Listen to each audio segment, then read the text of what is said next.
நாட்டின் 76வது குடியரசு தின விழா கோலாகலமாக டெல்லியில் இன்னும் சில நிமிடங்களில் கொண்டாடப்பட இருக்கிறது.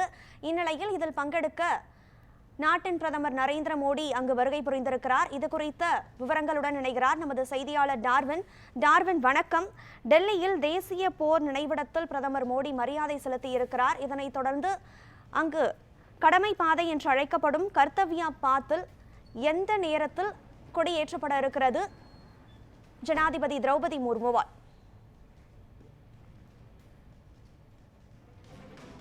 நாட்டினுடைய 76வது குடியரசு தின கொண்டாட்டம் என்பது இன்னும் சற்று நேரத்தில் தொடங்க இருக்கிறது. இதற்கான முதல் கட்டமாக பார்த்தோம் என்றால் இந்த குடியரசு தின விழாவுக்கு அந்த அணிவகுப்புகள் மற்றும் கொடியேற்றி அந்த மரியாதை செலுத்துவதற்கு முன்பாக நாட்டினுடைய பிரதமரான மோடி தன்னுடைய இந்த நாட்டிற்காக உயிர் நீத்த வீரர்களுக்கு அஞ்சலி செலுத்தும் வகையில் போர் நினைவிட சின்னத்தில் சென்று அங்கு அவர்களுக்கு மலர் வளையம் வைத்து மரியாதை செலுத்தி இருக்கிறார். இதனைத் தொடர்ந்து அவர் நேரடியாக கடமை பாதை என்று அழைக்கப்படக்கூடிய கர்த்தவ்யா பாத் என்ற பகுதிக்கு அவர் வர இருக்கிறார். அதே போன்று ஒவ்வொரு மத்திய அமைச்சர்கள் என அனைவரும் அங்கு ஒன்று கூட இருக்கிறார்கள். இதனைத் தொடர்ந்து 10:30 மணி அளவில் நாட்டினுடைய ஜனாதிபதியான திரௌபதி முர்மு அந்த பகுதிக்கு வந்து அதில் குடியரசு தின விழாவில் கலந்து கொள்ள இருக்கிறார். இதனைத் தொடர்ந்து முதலில் அவர் கொடியேற்றி வைத்த பின்பாக நிகழ்ச்சிகள் என்பது தொடங்க இருக்கின்றன. இந்த குடியரசு தின விழாவை பொறுத்தவரைக்கும் சிறப்பு விருந்தினராக இந்தோனேசியா அதிபரான பிரபாவோ சுபியாந்தோ கலந்து கொள்ள இருக்கிறார். அதே போன்று இந்தோனேசியாவை சேர்ந்த அங்கிருந்து வந்திருக்கக்கூடிய கண்டிஜென்ட் அவர்களுடைய நாட்டை சேர்ந்த வீரர்களும் அணிவகுப்பில் கலந்து கொள்ள இருக்கிறார்கள்.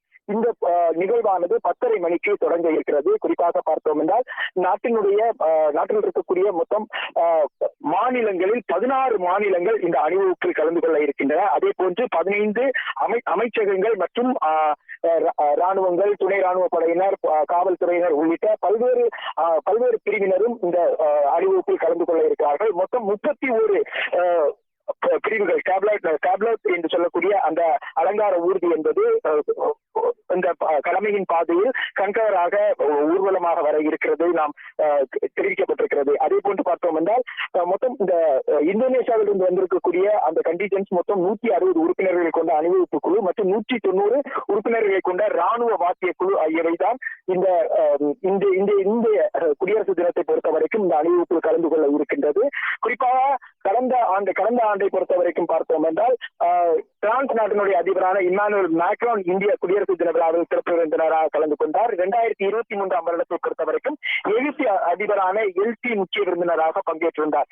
இந்த ஆண்டு இந்தோனேசிய அதிபரான பிரபாவோ சுபியாந்தோ சிறப்பு விருந்தினராக கலந்து கொண்டு இந்த குடியரசு தின விழாவை அவர் கலந்து கொண்டு சிறப்பிக்க இருக்கிறது குறிப்பிடத்தக்க விஷயமாக பார்க்கப்படுகிறது. இந்த குடியரசு தின விழாவை பொறுத்த வரைக்கும் பார்த்தோம் என்றால் பொன்மயமான இந்தியா கலாச்சாரம் வளர்ச்சியின் என்ற கரு அடிப்படையில் தான் கொண்டாடப்பட இருக்கிறது. அதன் அடிப்படையில் தான் அலங்கார ஊர்திகள் அனைத்தும் தயார் செய்யப்பட்டு அவை அணிவகுப்புக்காக வர இருக்கின்றன. அதே போன்று பல்வேறு மாநிலங்களை சேர்ந்த மற்றும் மாணவ மாணவிகளுடைய கலாச்சார அந்த பாரம்பரிய நடனமும் இதில் இடம்பெற இருக்கிறது.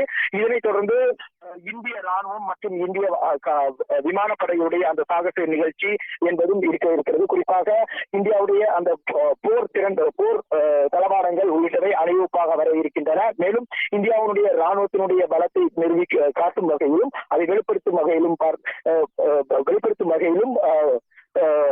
போர் விமானங்கள் அணிவகுப்பு என்பதும் இருக்கிறது. குறிப்பாக இந்த போர் விமானங்கள் வானில் சென்று சாகசம் செய்யக்கூடிய அந்த நிகழ்ச்சியை நாம் இன்னும் சற்று நேரத்தில் பார்க்க இருக்கிறோம். கர்த்தவ்யா பாத் முதலாக இந்த அணிவகுப்பானது தொடங்கி டெல்லியில் இருக்கக்கூடிய செங்கோட்டை வரை இந்த அணிவகுப்பு என்பது நடைபெற இருக்கிறது. குறிப்பாக இதற்காக பல்வேறு கட்ட பாதுகாப்புகள் என்பது போடப்பட்டிருக்கின்றன.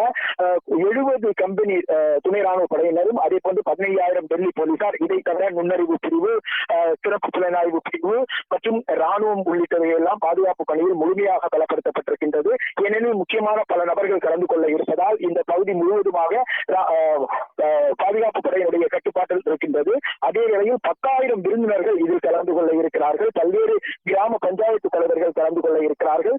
200க்கும் மேற்பட்ட அந்த விளையாட்டு வீரர்கள் இதில் கலந்து கொண்டு இந்த குடியரசு தின விழாவில் கண்டுகளிக்க இருக்கிறார்கள். இந்த நாட்டினுடைய குடியரசு தின விழா கொண்டாட்டம் என்பது இன்னும் சற்று நேரத்தில் கடமையின் பாதை என்று அழைக்கக்கூடிய கர்த்தவ்யா பாத்தில் தொடங்கி இருப்பது குறிப்பிடத்தக்கது.